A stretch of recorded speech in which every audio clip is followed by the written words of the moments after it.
لان الوضع بجد صعب، الوضع بجد صعب جدا.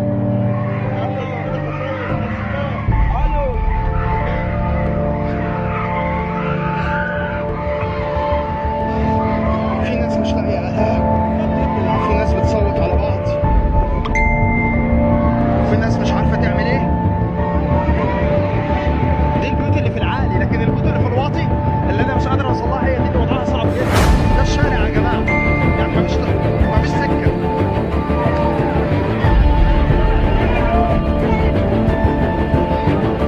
صلوا لنا يا جماعه، صلوا لنا. كل الممتلكات بتاعت الناس بتضيع. اخويا لسه متصل بيها بيقول لي ان هو في الاوضه فاللي ينزل. صلوا لنا، صلوا لنا، صلوا لنا يا جماعه، صلوا. انا مش عارف اقول ايه، مش عارف الميه.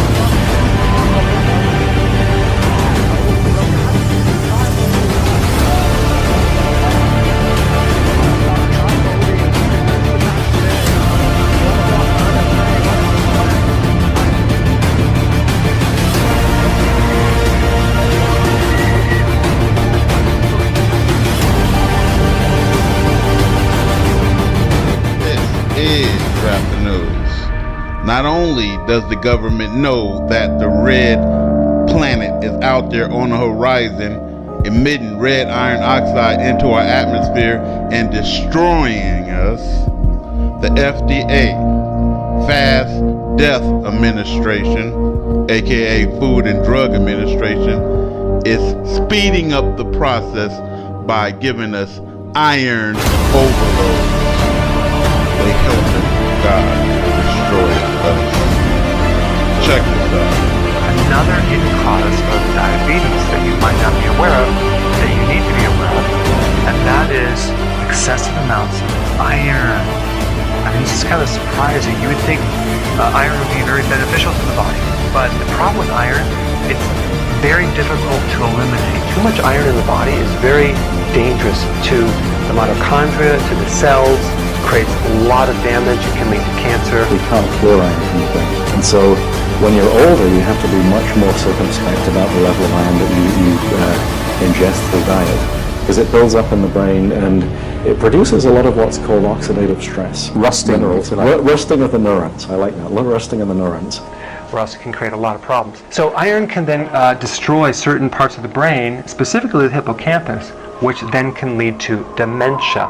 But it's really the accumulation of iron and having free iron in the body that creates the problem. And there's even a genetic condition called hemochromatosis, which is an iron overload disease, which the body just cannot eliminate iron, so it keeps building up.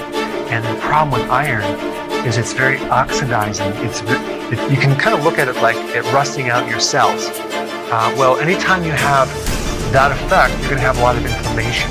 And with the inflammation comes a big spike in insulin resistance. So this condition, hemochromatosis, has a huge link to diabetes as a side effect. Did you know there's a hidden cause of diabetes and belly fat that most people are probably not aware of? Not to mention fatty liver, cirrhosis, because iron apparently accumulates in the pancreas, in the actual cells that make insulin. So the more iron you have, the more destruction you have to the beta cells. Let's talk about the signs and symptoms of hemochromatosis. Excess iron deposition in the body can cause a variety of issues, including fatigue, joint pain, yellowing or bronzing of the skin, or leg swelling. The most common organs involved by hemochromatosis include the liver, which can lead to cirrhosis or liver cancer, the heart, which can lead to heart failure, the gonads or testes, which can lead to hormone deficiency, the pancreas, which can lead to diabetes, the joints, which can lead to arthritis, and the skin, which can lead to bronzing of the skin. Where are we getting this excess iron? Two places. One is supplementation. Some of the top main vitamin companies use the wrong type of iron in their ingredient, but it's the type of vitamins that you would get from GNC or the drugstore. They're not food-based, okay? And you pick up the bottle and they're really heavy because they have a ton of calcium carbonate and they have metals and they have synthetic vitamins. Very cheap to make, but they are loaded with the wrong type of iron, okay? So if you're gonna buy a supplement, just make sure it's food-based. Where does this iron come from? Well, one big problem is the fortification of foods, primarily in the US, Canada, and the UK. Other parts of the world, they don't fortify as much, and in many cases, they don't fortify at all. And there's also a date coincidence of increasing fortification of iron and also other synthetic vitamins in 1980 for baby formula. And if you look on the graph on this, you see this date coincidence of people getting fatter right after that. It's no secret eating a healthy diet with essential nutrients is good for you, but could you be getting too much of a good thing? Consumer Reports has this advice. Supermarket aisles are filled with fortified foods, including cereal, orange juice, pasta, bread, protein drinks, and snack bars. If you have too much of some of the nutrients that are in fortified foods and in dietary supplements, it can be harmful. Take calcium. The daily recommended amount for adults is 1,000 to 1,200 milligrams. Say you start your morning with a bowl of total whole grain cereal. Each serving is fortified with 100% of your daily calcium needs, and that's without milk. Add the milk and pop a daily dose of a calcium supplement like this one, and you've doubled the amount of calcium your body needs. Too much supplemental calcium can increase your risk for kidney stones. Too much iron is another concern. Most healthy adults need just under 8 milligrams per day. Women under 51 need 18 milligrams and pregnant women 27. A bowl of Kellogg's Product 19 has 18 milligrams, and plenty of other foods are fortified with iron, so you could be getting more than you think. Too much increases the risk of diabetes and heart problems. Now, in 1983, the FDA increased the iron amount in flour products by 20 milligrams per pound, and this is another big coincidence of the spike in obesity. When we talk about hemochromatosis, we have to talk about hepcidin. The abnormal production of hepcidin, which is an iron-regulating protein, causes hemochromatosis. Hepcidin is a liver protein that controls iron storage, as well as iron absorption in the small bowel. Abnormal hepcidin production results in uncontrolled iron absorption from the bowel and deposition of excess iron into body organs, which include the liver, heart, and pancreas. Mutations in genes that control hepcidin regulation cause hemochromatosis. Number one, don't consume fortified foods. Consume less red meat if you have a problem with too much iron.